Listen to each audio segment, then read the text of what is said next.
साथियों, ये आज सुबह की तस्वीरें हैं जिस समय मकर संक्रांति के अवसर पर शाही स्नान के लिए लोग जमा हुए संगम तट पर। तो आपको कुछ इस प्रकार के नज़ारे दिखाई दिए। ये सारे ऑफिशियल तस्वीरें हैं जो भारत सरकार के द्वारा पीआईबी के द्वारा जारी की गई हैं। ये आज की करंट तस्वीरें आप इस समय देख रहे हैं, जब सुबह सुबह लोग सुबह 6 बजे से पहले पहले ही ब्रह्म मुहूर्त में स्नान करने के लिए साधु संत और उनके दर्शन करने के लिए हजारों की संख्या में उमड़ी हुई जनता पहुंची थी। साथियों, आज सुबह जो पहला शाही स्नान हुआ वो आप जाते हुए साधु संतों को देख सकते हैं और उन्हें देखने के लिए हजारों की संख्या में उमड़े हुए, उनके दर्शन लाभ के लिए उमड़े हुए यहां पर जो लोग हैं उनको आप खड़े हुए देख सकते हैं। किस तरह का यहां पर दृश्य है, किस तरह से शाही स्नान के लिए संगम तट पर जाते हुए साधु संत आपको दिखाई दे रहे हैं। हालांकि हमने इस पर डिटेल जानकारी आप लोगों को अपने ट्विटर हैंडल अपनी पाठशाला पर भी दे दी थी, लेकिन साथ ही साथ अब मैं आपको इसकी डिटेल जो पौराणिक कथा है वो भी आपके साथ साझा करूंगा। क्या इसका महात्म्य है वो भी मैं आपके साथ बताने वाला हूं। पौष पूर्णिमा के अवसर पर 13 जनवरी 2025 से प्रयागराज के अंदर महाकुंभ की शुरुआत हुई है और ये 6 फरवरी तक यानी महाशिवरात्रि तक चलने वाला है। वैसे महाकुंभ का आयोजन हर 12 साल में होता है, लेकिन ये जो 12 साल गुणा 12 साल यानी 144 साल में जो प्रयागराज में हो रहा है, ये बेहद खास है। बेहद खास है इसी कारण 40 करोड़ से अधिक लोगों के यहां पहुंचने की संभावना बताई जा रही है। महाकुंभ के अवसर पर अमृत स्नान आज सुबह 6:15 पर सन्यासियों के द्वारा किया गया। इसमें नागा साधुओं का जो अमृत स्थान था उसे देखने के लिए 15 से 20 लाख श्रद्धालु आए थे। सरकार के अनुसार सुबह 10 बजे तक ही लगभग 1.5 करोड़ लोगों के द्वारा आज स्नान कर लिया गया। ये तस्वीरें आपके सामने कुछ इस तरह की बयान की जा रही हैं, तस्वीरें आपके सामने बताई गई हैं, ठीक है। इनको अगर आप ड्रोन कैप्चर शूट के थ्रू देखते हैं तो आप अंदाजा लगा पाएंगे कि गंगा यमुना सरस्वती का जहां संगम है उस संगम के तट पर किस तरह से लोग इस जगह खुद पानी को टक्कर देती हुई इंसानों की नदी के रूप में दिखाई दे रहे हैं। जिस तरह से पानी अपने आप में नदी के रूप लेके खड़ा है, इंसान भी नदी की तरह ही एक दूसरे के अंदर बहते हुए दिखाई दे रहे हैं, स्नान के लिए उपस्थित यहां पर दिखाई दे रहे हैं। प्रधानमंत्री के द्वारा इस अवसर पर और योगी आदित्यनाथ के द्वारा यहां पर सभी लोगों को बधाइयां दी गई हैं। दुनिया के इस मेगा इवेंट की चर्चा इस समय सब जगह हो रही है क्योंकि आज का पहला दिन ही शाही स्नान हो गया है। इजराइल की पॉपुलेशन से 1.5 गुना पॉपुलेशन तो आज सुबह 10 बजे से पहले पहले स्नान कर चुकी है। 45 करोड़ डिवोटीज के लिए 40,000 लोग सुरक्षा में लगाए गए हैं। 1.5 lakh. How much do you earn? 55 lakhs per annum. What? 55 lakhs? That's your salary right now? Yes. What do you do? Tent लगाए गए हैं। गार्जियन जैसे अखबार इस बात को कवर कर रहे हैं कि यह मेगा इवेंट 144 साल में हो रहा है। तो इस 144 साल की कहानी को थोड़ा इतिहास से जानते हैं। कहते हैं कि इसके बारे में जो ज्ञात इतिहास है वो 850 साल पुराने लिखित इतिहास में कहीं दिख जा रहा है।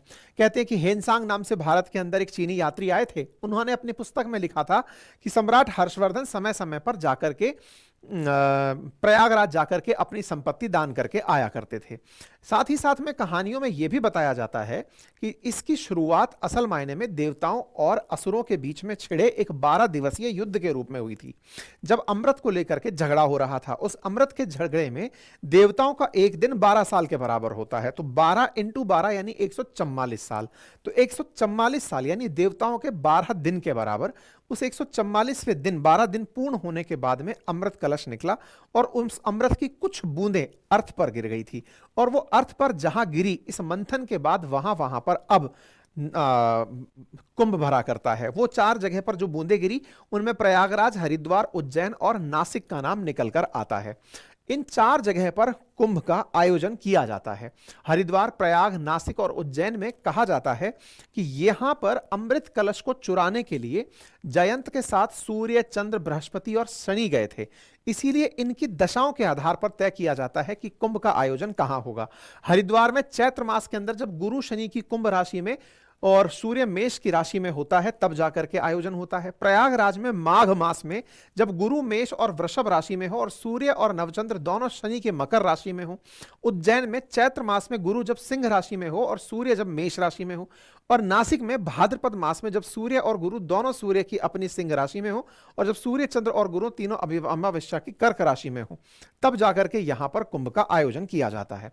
प्रयाग में त्रिवेणी पर कुंभ का आयोजन होता है, तो नासिक में गोदावरी पर, जिसे दक्षिण की गंगा कहते हैं, और हरिद्वार के अंदर गंगा नदी के तट पर, और उज्जैन में शिप्रा नदी के तट पर कुंभ का आयोजन किया जाता है। कुंभ का हालांकि हमारे वेदों में जो जिक्र है वो अलग अलग जगह पर मिलता है, लेकिन उसका सेंस इस वाले महाकुंभ से नहीं होता है। ऋग्वेद के अनुसार ये जो लिखा हुआ है उसमें कुंभ का अर्थ ऋग्वेद की 10वीं मंडल की 89वें सूक्त में 7वें मंत्र के अंदर शब्द के साथ मिलता है, जिसमें इंद्र के बारे में जिक्र है। इंद्र को शत्रुनाशक और जल प्रदान करने वाला बताया गया है। इस प्रकार से हमारे वेदों के अंदर ऋग्वेद में कुंभ का अर्ध कच्छे घड़े से लगाया गया है। साथ ही साथ अथर्ववेद में पहली बार पूर्ण कुंभ का जो उपयोग है वो चौथी मंडल के 34वें सूक्त में मिलता है, जहां पर ऋग्वेद के 10वें मंडल में 75 सूक्त में गंगा, यमुना और सरस्वती का भी उल्लेख मिलता है, जो कि संगम की ओर इंगित करता है। कहने का मतलब यह है कि यह विशेष राशियों के साथ निकलकर आने वाला आयोजन है। कुंभ के आयोजन की तिथि को निर्धारित करने के लिए बकायदा ग्रहों की स्थिति को देखा जाता है, कौन सा ग्रह कहां पर किस समय चल रहा है। जब कुंभ का डिसीजन हो जाता है उसके बाद कुंभ के कई प्रकार निकलकर आते हैं। उनमें सबसे बड़ा प्रकार है महाकुंभ, जो 144 साल में आता है, यानी कि 12 पूर्ण कुंभ जब निकल जाते हैं। पूर्ण कुंभ कहां पर हैं? जो हर 12 साल में हो रहे हैं। भारत के 4 स्थानों पर, प्रयागराज, हरिद्वार, नासिक और उज्जैन, जहां पर 12-12 साल के अंदर पूर्ण कुंभ का आयोजन होता है। तो 12-12 साल के ऐसे 12 स्लॉट निकल जाते हैं, तब 144 साल बाद महाकुंभ का आयोजन होता है। तो जो अभी अपन लोग देख रहे हैं ये 144 साल बाद फिर वापस लौटेगा। मतलब ये महाकुंभ अपने आप में एक बहुत बड़ा इवेंट है। ऐसे ही पूर्ण कुंभ हर 12 साल में होता है, हर 6 साल में अर्ध कुंभ होता है, और कुंभ मेला जिसको केवल कहा जाता है वो हर 3 साल के अंदर होता है। और ऐसे ही एक माघ कुंभ मेला है जिसे मिनी कुंभ के नाम से भी जाना जाता है, वो हर साल माघ महीने के अंदर होता है। तो ये अपने आप में इन कुंभ का सर्वोपरि कुंभ महाकुंभ है, जो कि संगम पर आयोजित हो रहा है। इसी वजह से देश दुनिया से लोग यहां पर पहुंच रहे हैं। यहां पर पहुंचते हुए स्नानों में सबसे प्रमुख स्नान शाही स्नान है।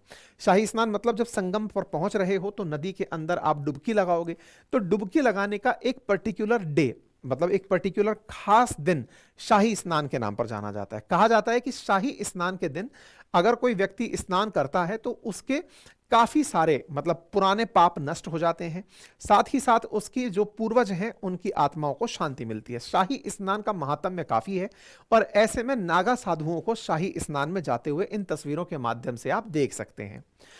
महाकुंभ के शाही स्नान के बारे में कहा जाता है कि यह पहला शाही स्नान साधु संतों के द्वारा, राजा महाराजाओं के द्वारा करवाया जाता है, सो दैट उन्हें सम्मान मिले और इस कार्य के अंदर शुभ का संकेत प्राप्त हो। महाकुंभ मेले के अंदर शाही स्नान 5 दिवस पर बताया जा रहा है। पहला शाही स्नान पौष पूर्णिमा 13 जनवरी के दिन आयोजित हो चुका, द्वितीय स्नान मकर संक्रांति 14 जनवरी के दिन, तृतीय स्नान मौनी अमावस्या। कह रहे हैं कि जो मौनी अमावस्या है इस दिन जो स्नान होगा उस दिन जो संख्या निकल कर आएगी वो सारे रिकॉर्ड तोड़ देगी। मकर संक्रांति के दिन ही 1.5 करोड़ की संख्या आ चुकी है, इस दिन सबसे ज्यादा संख्या का बल बताया जा रहा है। चतुर्थ शाही स्नान वसंत पंचमी वाले दिन, पंचम शाही स्नान माघ पूर्णिमा वाले दिन, और षष्ठम शाही स्नान महाशिवरात्रि वाले दिन कहा जा रहा है। और इस समय पर बड़ी संख्या में लोग स्नान करने पहुंचेंगे और यहां पर साधु संतों से आशीर्वाद प्राप्त करेंगे। सबसे इंटरेस्टिंग जो तथ्य हैं जो आपको पता होने चाहिए वो ये कि यहां पर इस बार 40 से 45 करोड़ लोग पहुंचने वाले हैं। ऐसे में राज्य सरकार के द्वारा यहां पर तैयारियां बड़े स्तर पर की गई हैं। खर्चों की बात करें तो राम मंदिर निर्माण में जितना खर्च हुआ उससे 3 गुना ज्यादा आयोजन पर खर्च। दोस्तों, अभी लास्ट ईयर ही मेरे बहन की शादी हो गई और उसने इतनी सारी डिग्रीज, इतनी सारी क्वालिफिकेशन, 3 गुना ज्यादा आयोजन पर खर्च इस पर्टिकुलर इवेंट में हो रहा है। आबादी के हिसाब से बात करें तो जो रूस की आबादी है उसकी 3 गुनी आबादी यहां पर एकत्रित होने वाली है इन 45 दिनों के अंदर, लगभग 40 से 45 करोड़ लोग। प्रशासन की अगर हम बात करें तो प्रशासन में यहां पर 56 थाने, 60 फायर स्टेशन, 3 महिला थाने और 37,000 पुलिसकर्मी, 14,000 होमगार्ड और 50,000 से ज्यादा सुरक्षा कर्मियों को यहां पर तैनात किया गया है। सुरक्षा कर्मी जो यहां पर चाक चौबंद व्यवस्था के साथ हैं, हेलीकॉप्टर से निगरानी हो रही है, 10 जोन, 25 सेक्टर, 56 पुलिस स्टेशन, 155 चौकियों के माध्यम से मल्टी सेंसर सेटअप के साथ यहां पर चाक चौबंद व्यवस्था चल रही है। 2700 से अधिक सीसीटीवी कैमरे यहां पर लगाए गए हैं। डेटा फ्यूजन और कमांड सेंटर यहां पर बनाया गया है। 25 स्टीमर, क्रूज और जल पुलिस की बोट करीब 24 घंटे यहां पर निगरानी कर रही है। इतना ही नहीं, उत्तर प्रदेश सरकार ने बकायदा यहां पर महाकुंभ के इस पर्टिकुलर क्षेत्र को, प्रयागराज इटसेल्फ एक जिला है, लेकिन इस क्षेत्र को भी एक जिला घोषित किया गया है, जिसमें 4 तहसील और 66 गांव शामिल किए गए हैं। जिस जगह लोग जाकर निवास करेंगे, 4000 हेक्टेयर के अंदर टेंट सिटी बनाई गई है, जो कि दिखने में कितनी भव्य लग रही है इसका अंदाजा आप लगा सकते हैं। 67,000 स्ट्रीट लाइट्स इस पूरे महाकुंभ एरिया को जगमग रोशन करेंगी। बकायदा गूगल मैप के थ्रू आप अपनी लोकेशंस को देख सकते हैं। बकायदा लोग एक तट से दूसरे तट पर जा सकें, इसके लिए 30 पॉन्टून पुल बनाए गए हैं। ये पॉन्टून पुल असल में लोहे के बड़े पीपे हैं।